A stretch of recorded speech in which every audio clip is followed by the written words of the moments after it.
January 2nd, 1842, Riverbend Plantation, Mississippi Delta. The most brutal night of retribution in antebellum history began not with a battle cry, but with the methodical sharpening of a cotton hook in the suffocating darkness of the slave quarters. His name was Solomon Cross, a field hand whose calloused fingers had picked cotton for 27 years, whose back bore the scars of 1,000 lashes, whose heart harbored a rage that burned hotter than the forge fires of hell itself. By dawn, 6 white overseers would lie butchered in their beds, their blood seeping into the rich delta soil they had claimed as their dominion. This is not merely a story of murder. It is the true account of how a broken man's promise to his dying wife transformed him from chattel into the angel of death that haunted the nightmares of the South. On the 2nd day of January, in the year of our Lord 1842, the Mississippi Delta witnessed a carnage that would echo through the halls of history like the tolling of judgment bells. Solomon Cross, field hand of Riverbend Plantation, became both judge and executioner in a single blood-soaked night that transformed the natural order of the antebellum South. The victims, 6 white overseers who had ruled their domain with whip and chain, fell not in honorable combat, but in their beds, as helpless as newborn lambs before the wolf's hunger. The catalyst was not rebellion, but love betrayed, not revolution, but a sacred promise made to dying lips in the shadow of the cotton gin where hope goes to perish.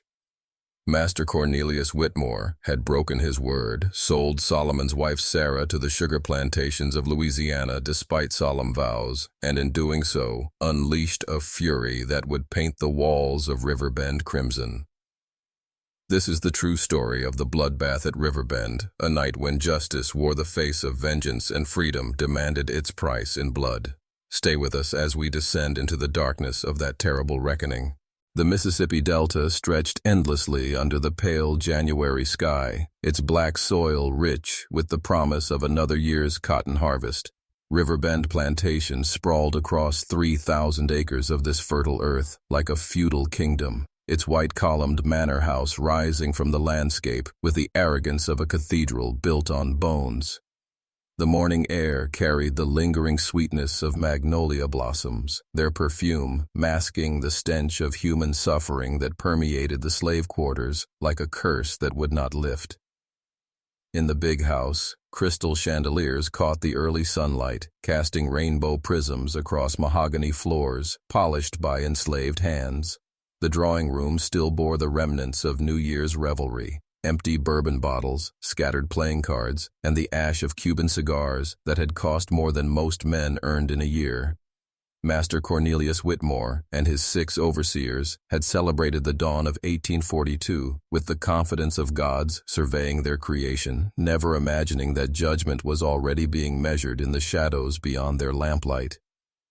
But step beyond the manicured gardens, past the wrought iron gates, and down the dirt path that led to the quarters, and the Delta revealed its true face. Here, in a row of ramshackle cabins that leaked rain and harbored rats, 300 souls endured the peculiar institution of slavery in conditions that would shame a stable. The smell of wood smoke mixed with human waste, sweat, and despair created an atmosphere thick enough to choke hope itself. Children with distended bellies played in the mud while their mothers bent over washing tubs, their hands raw from lye soap and endless labor. It was in the furthest cabin, the one closest to the cypress swamp where the alligators waited like primordial judges, that Solomon Cross sat in the pre-dawn darkness. His massive frame, carved from decades of cotton picking and cane cutting, hunched over a wooden table scarred by years of use. In his weathered hands, he held the tools of his trade, not the cotton hook that had defined his days, but something else entirely, something that gleamed with the promise of retribution. The juxtaposition was stark and terrible.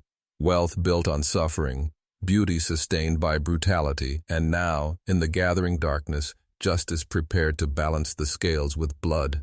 Solomon Cross had not been born a killer, no more than iron is born as steel. Both required the brutal application of heat and pressure, the repeated hammering of circumstance against raw material until something harder and more dangerous emerged from the forge of suffering.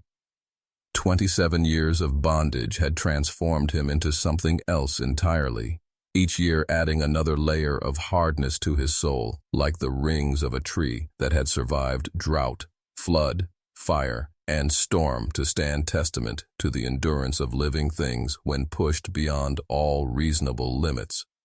He had been hammered on the anvil of injustice with such methodical persistence that only the hardest, most essential parts of his humanity remained. Everything soft, everything trusting, everything capable of forgiveness had been burned away in the crucible of the peculiar institution, until what remained was distilled purpose wrapped in flesh and bone. His eyes, once bright with the hope that sustains young lovers planning futures they believed were theirs to claim, now held the flat, cold gleam of obsidian, volcanic glass formed in the earth's most violent moments, beautiful and terrible, and sharp enough to cut deeper than any blade forged by human hands. They were the eyes of a man who had watched his wife's tears freeze on her cheeks during that terrible December morning when the slave traders dragged her toward the auction block, her fingers clutching at his as the chains pulled them apart. The eyes of a man who had counted every lash laid across her back for the unforgivable crime of learning to read words that white men claimed belonged to them alone.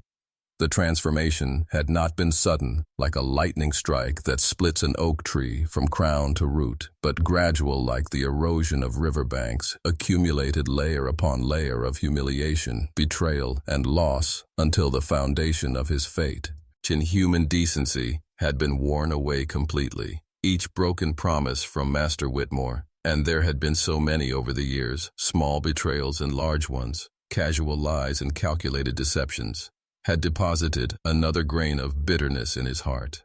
Each casual cruelty from the overseers, delivered with the thoughtless efficiency of men who had forgotten that their victims possessed souls, had added weight to the growing burden of his rage. Each night he reached across an empty bed for a woman who would never return, his calloused fingers finding only cold sheets and the ghost of her warmth, compressed his grief and fury into a diamond-hard core of purpose that burned in his chest like a coal stolen from hell's own fires, a flame that could never be extinguished by time or reason or the pleading voices of whatever remained of his Christian conscience. His mind, sharpened by necessity and honed by suffering like a blade that had been folded and refolded in the fire until every weakness had been hammered out, had become a calculating instrument capable of patience and precision that would have impressed the most methodical general, planning his most crucial campaign. He knew every overseer's routine with the intimacy of a lover, every weakness catalogued and filed away for future reference, every moment of vulnerability noted and remembered. Thomas Bradley liked his whiskey neat and his sleep heavy, often drinking himself into stupors so complete that cannon fire could not wake him. James Cartwright kept a loaded pistol under his pillow, but suffered from nightmares that left him disoriented and confused, his famous quick-draw reflexes useless when he couldn't distinguish between sleeping terrors and waking threats. The promise had been made in the summer of 1839, when the cotton bolls hung heavy on their stalks like white stars fallen from heaven to earth, and the air shimmered with heat so intense it made even the ancient cypress trees weep tears of Spanish moss that draped their branches like mourning veils. The Mississippi Delta stretched endlessly in all directions, a kingdom of black soil and green plants where fortunes were built on the backs of human chattel and measured in pounds of cotton picked beneath a sun that showed no mercy to any living thing. Master Cornelius Whitmore, drunk on Kentucky bourbon and his own magnanimity after closing a particularly profitable deal for his crop, had stood in the doorway of Solomon's cabin like a benevolent god delivering divine favor to his chosen servants. The master's pale hand, soft from a lifetime of others' labor, had rested on Sarah's shoulder like a benediction, while his bourbon-slurred words dripped honey and poison in equal measure. "You have my word," he had declared, with the grandiose confidence of a man who believed his promises carried the weight of Scripture.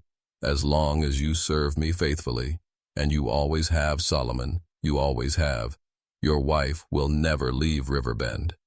You have my Christian oath on it, sworn before God, and witnessed by these very walls."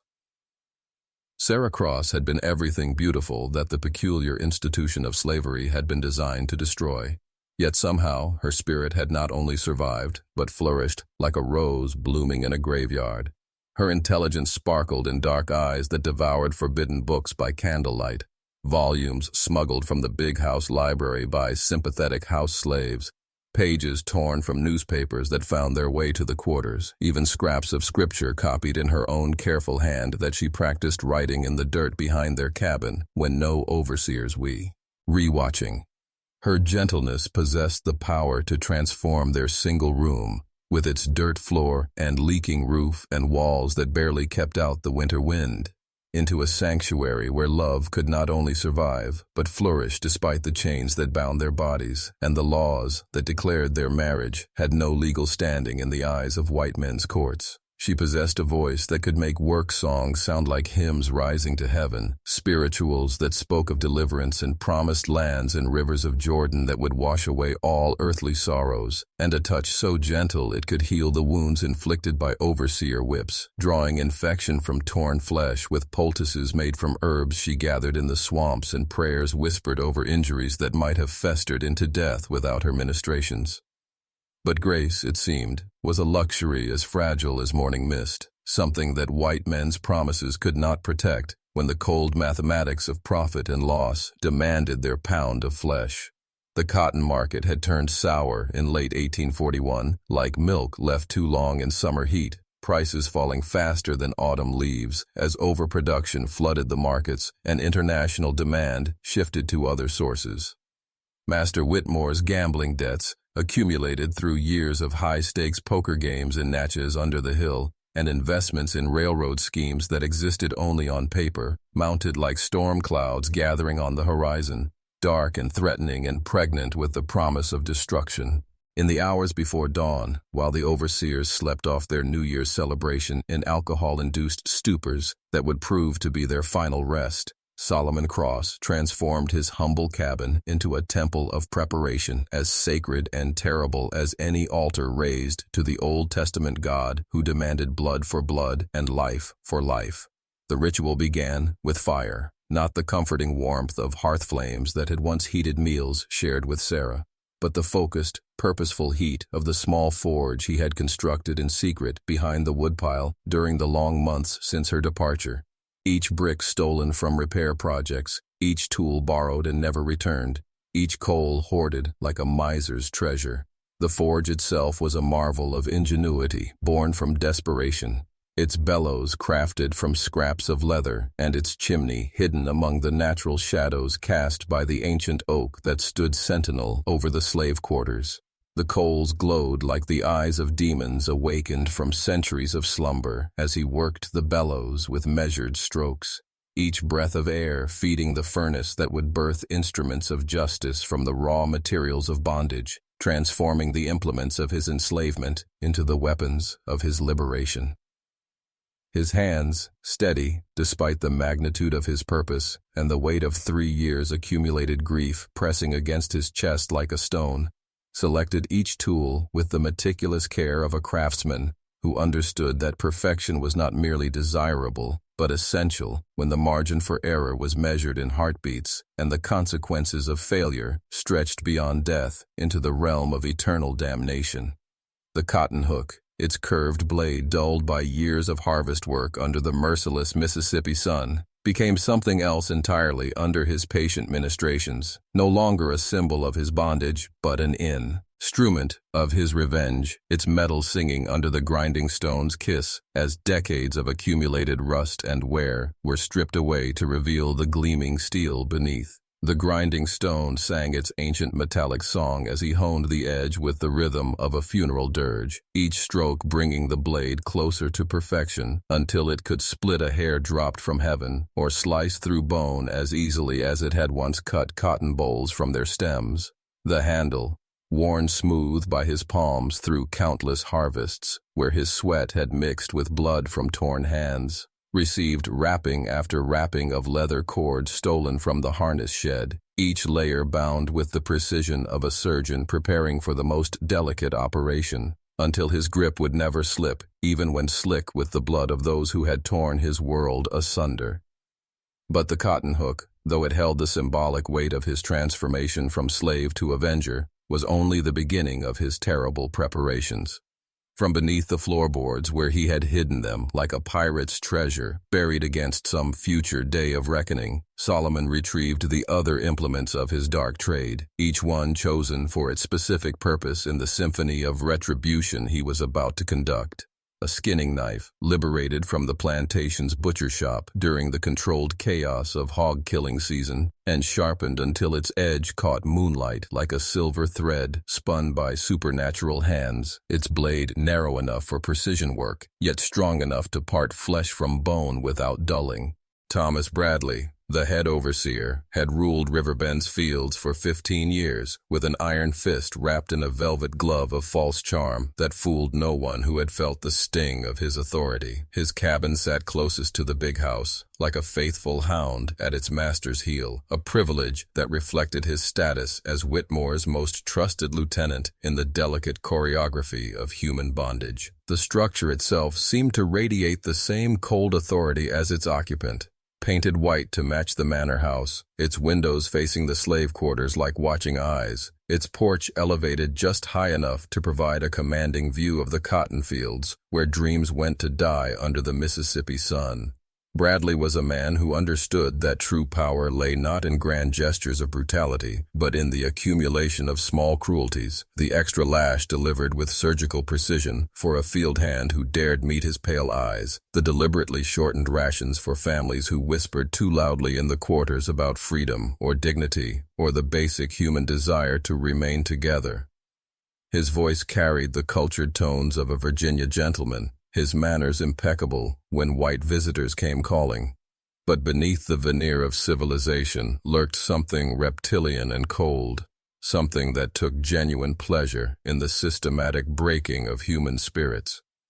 He had personally supervised Sarah's loading onto the Louisiana wagon that terrible autumn morning, his pale blue eyes bright with something that might have been satisfaction as he watched Solomon's world crumble into dust and ashes.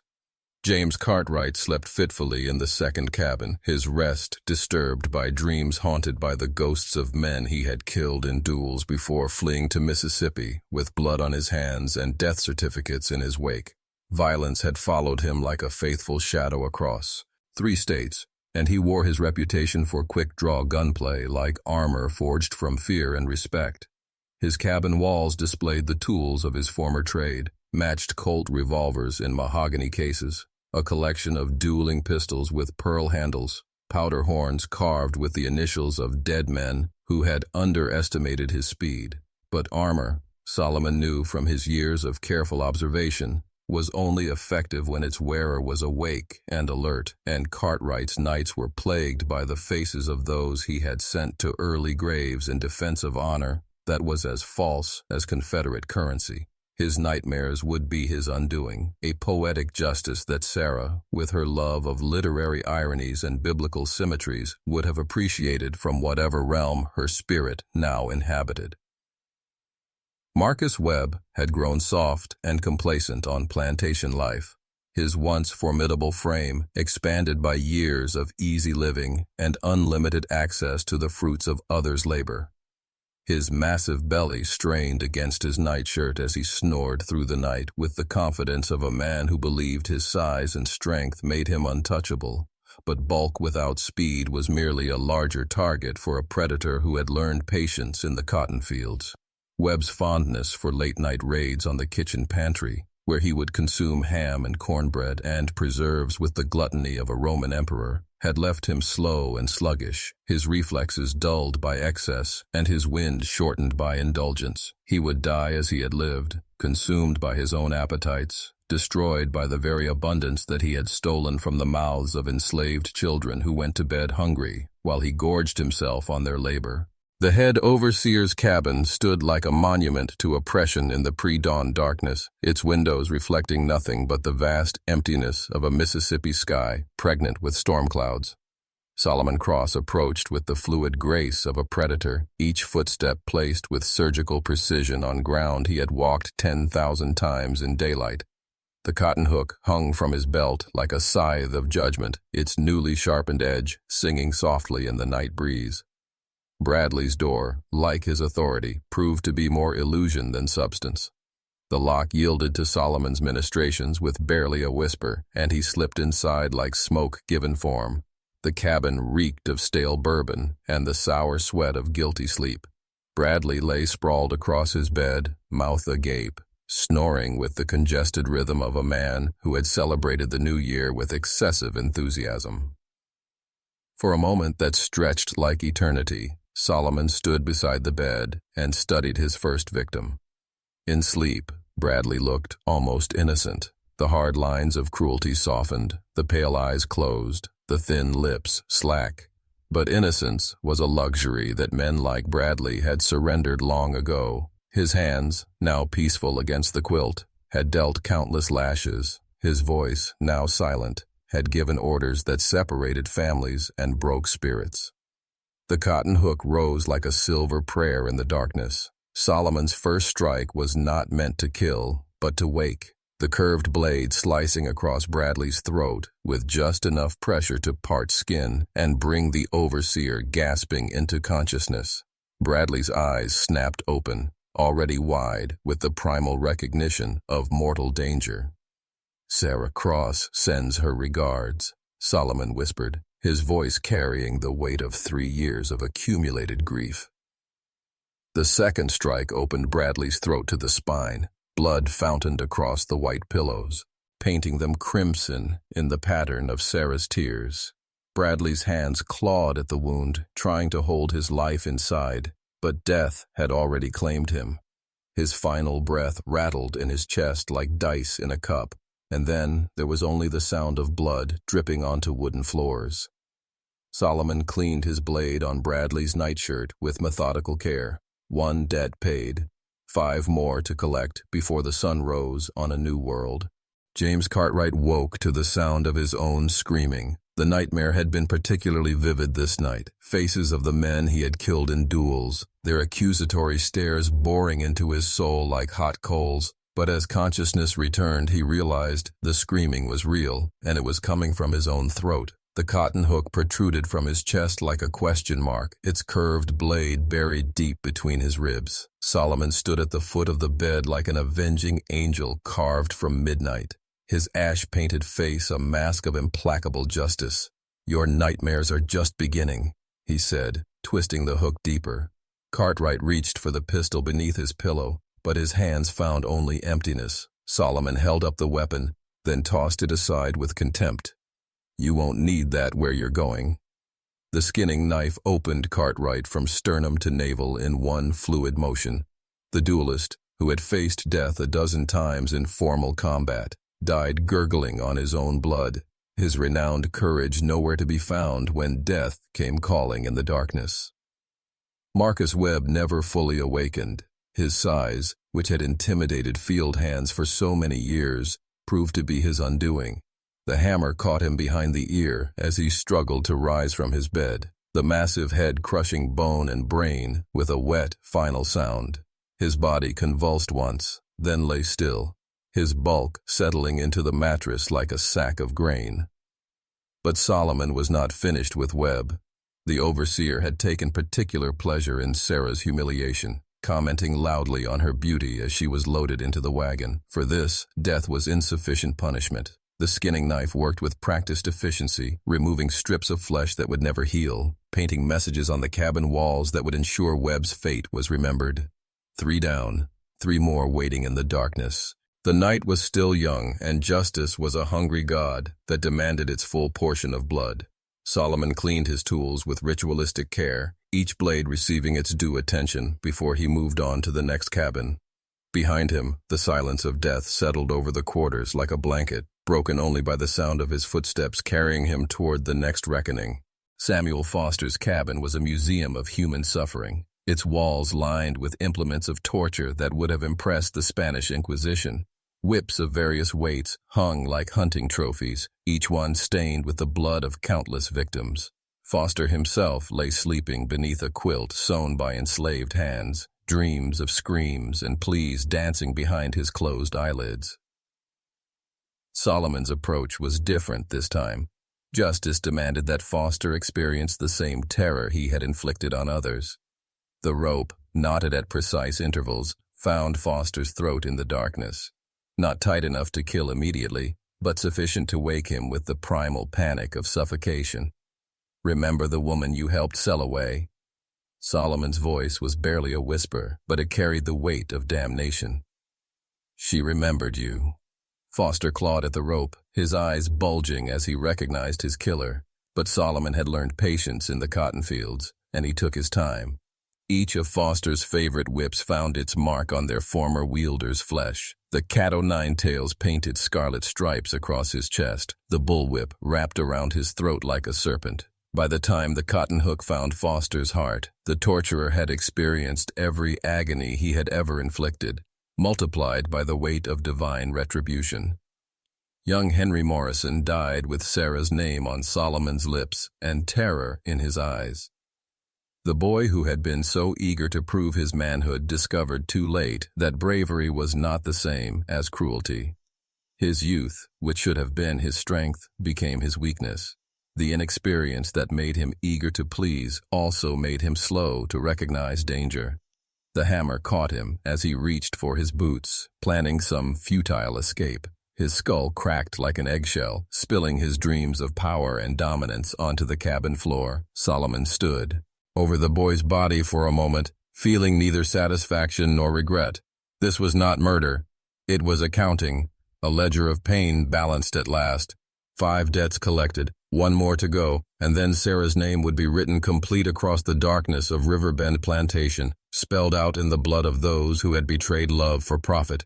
Dutch Kerner's cabin sat at the edge of the overseer quarters like a tired old man waiting for death to collect a debt that had been accumulating interest for far too long. The structure itself seemed to sag under the weight of its occupants' sins, its cypress boards weathered gray as Confederate currency, and just as worthless in the economy of divine justice that was balancing its books this terrible night. The eldest of Whitmore's lieutenants, Kerner had survived 2 decades in the Mississippi Delta through cunning rather than strength, his mind sharp as a razor, even as his body surrendered to the inexorable march of time and guilt. His arthritis-twisted hands, gnarled like the roots of ancient trees that had witnessed too much suffering, bore the telltale stains of a man who had spent years counting other men's suffering like coins in a miser's strongbox, each transaction recorded in flesh and blood rather than ink and paper. The very air around his cabin seemed thick with the ghosts of every lash he had ordered, every family he had separated, every dream he had helped crush beneath the grinding wheel of the peculiar institution. He was awake when Solomon arrived, sitting in a wooden chair by his window like a condemned man watching for his executioner's approach, staring out at the darkness with eyes that held the weary knowledge of a man who had heard the screams from the other cabins carried on the night wind, like the wails of the damned rising from their torment. The sounds had reached him in sequence: Bradley's gurgling death cry, Cartwright's strangled pleas, Webb's final grunt of surprise, Foster's prolonged agony, and young Morrison's cut-short scream, each one marking another debt paid in the terrible accounting that was transforming Riverbend Plantation from kingdom into killing ground. His rosary beads clicked between his twisted fingers like castanets, keeping time with his racing heartbeat. But the prayers that had once brought him comfort now seemed as hollow as the promises Whitmore had made to keep families together. "I've been expecting you," Kerner said, without turning around, his voice carrying the rasp of tobacco and whiskey consumed over decades of trying to drown the voices of his conscience. But beneath the familiar roughness lay something that might have been resignation or relief, as if a burden he had carried for 20 years was finally about to be lifted from his bent shoulders. "Heard the noise. Figured it was only a matter of time before you came calling on this old sinner." Solomon stepped into the cabin like a force of nature given human form, his blood-stained tools catching what little moonlight filtered through the grimy windows and transforming the simple implements of field labor into instruments of biblical retribution. The cotton hook gleamed like a crescent moon, the hammer's head caught the light like a falling star, and the rope coiled at his belt seemed to writhe with a life of its own. He moved with the fluid grace of a predator who had already claimed 5 victims and knew exactly how the 6th would fall, his massive frame filling the doorway like an angel of death clothed in homespun and righteous fury. "Sarah Cross," he said simply, as if the name explained everything, which in its way it did, carrying within those 2 words the weight of broken promises, betrayed love, and justice too long delayed but never forgotten. Dawn broke over Riverbend Plantation like the eye of an angry god, opening after a night of terrible dreams, its pale light the color of old bone revealing carnage that would scar the Mississippi Delta for generations and haunt the nightmares of every planter from Natchez to New Orleans. The morning mist, which had once carried the sweet perfume of magnolia blossoms and the promise of another profitable harvest, now bore the copper tang of spilled blood and the acrid stench of violence that seemed to rise from the very earth like sulfur from the pit of hell. 6 cabins stood silent as tombs in a Pharaoh's valley, their doors hanging open like mouths frozen in eternal screams, each threshold a portal between the world of the living and the realm where justice wore the face of vengeance. Blood had painted messages on walls, floors, and windows, testimonies to justice served and debts collected in the currency of vengeance, hieroglyphics of retribution that would never fade from wood or memory, written in a script that every enslaved soul could read, even if they had never learned their letters. Master Cornelius Whitmore discovered the butchery when his house slaves failed to appear for morning duties, their absence as conspicuous as a church bell that had forgotten how to ring. His screams echoed across the plantation like the wails of the damned as he stumbled from cabin to cabin in his silk nightgown and Morocco leather slippers, witnessing the methodical destruction of his authority with each fresh horror that greeted his pale blue eyes. The overseers who had enforced his will with whip and chain lay butchered like sacrificial animals on some ancient altar, their bodies arranged in poses that spoke of ritual rather than random violence, each corpse positioned with the careful attention to detail that marked the difference between mere murder and divine judgment. Thomas, Bradley's throat gaped like a second mouth trying to speak words his first had never learned.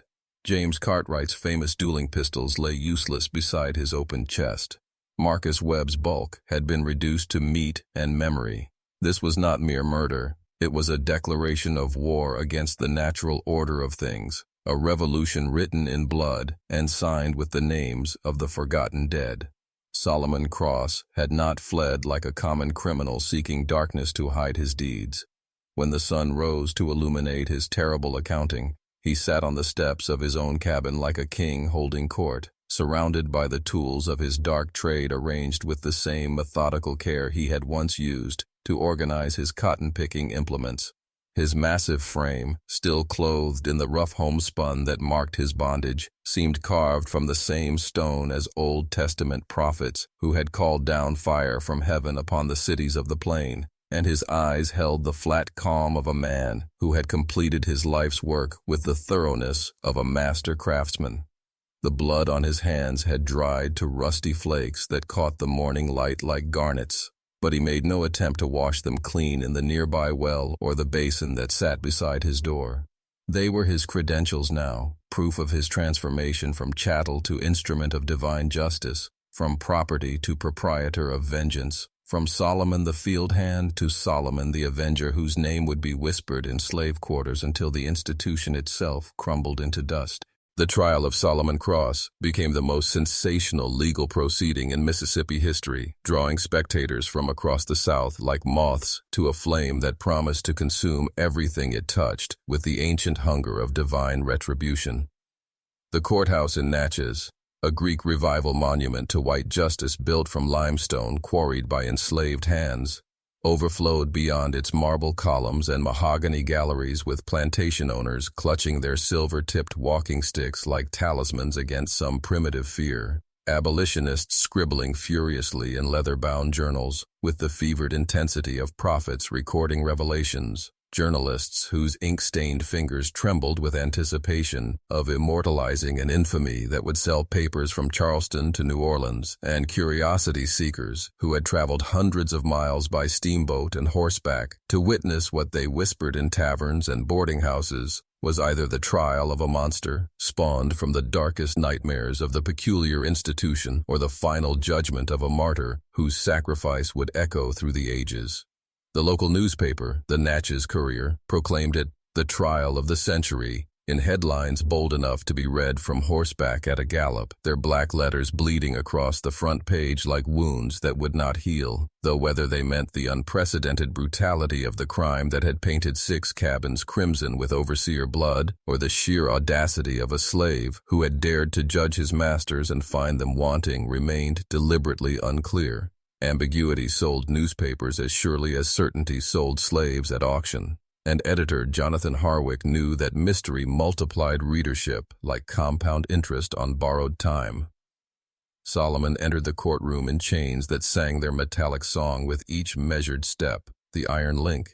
Was forged in the same foundries that had made his bondage chiming, now like funeral bells, marking his transformation from property to protagonist in this theater of judgment. But his bearing suggested a king temporarily inconvenienced by lesser men's ceremonies, rather than a condemned man walking toward his doom through corridors lined with portraits of dead judges whose eyes seemed to follow his progress with something approaching respect. His massive frame, carved by decades of field labor under Mississippi suns into something resembling a biblical patriarch risen from the pages of Deuteronomy to deliver divine justice with his own scarred hands, seemed to dwarf not just the courtroom with its pressed tin ceiling and oak-paneled walls, but the very concept of earthly authority itself.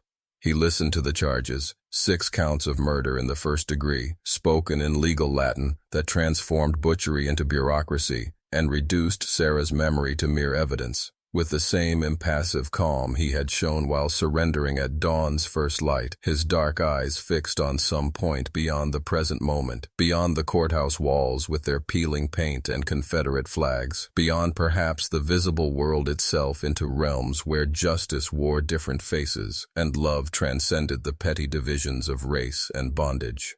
When Judge Nathaniel Whitfield, his voice quavering despite his attempts at judicial gravitas as sweat beaded on his pale forehead like dewdrops on a gravestone, asked how he pleaded to the charges that could see him swinging from a rope before the week was through, Solomon's answer rang through the packed courtroom like a church bell calling the faithful to judgment. Guilty of justice, innocent of crime. The words echoed off the wooden walls with such finality that even the courthouse clock seemed to pause in its relentless marking of time, its SS pendulum hanging suspended like the sword of Damocles over a world where such distinctions still mattered. This concludes the dark chronicle of the bloodbath at Riverbend, where 6 overseers paid the ultimate price for a broken promise and a love that transcended death itself. Remember to subscribe for more tales from the shadows of history, where justice and vengeance dance their eternal waltz in the darkness between right and wrong.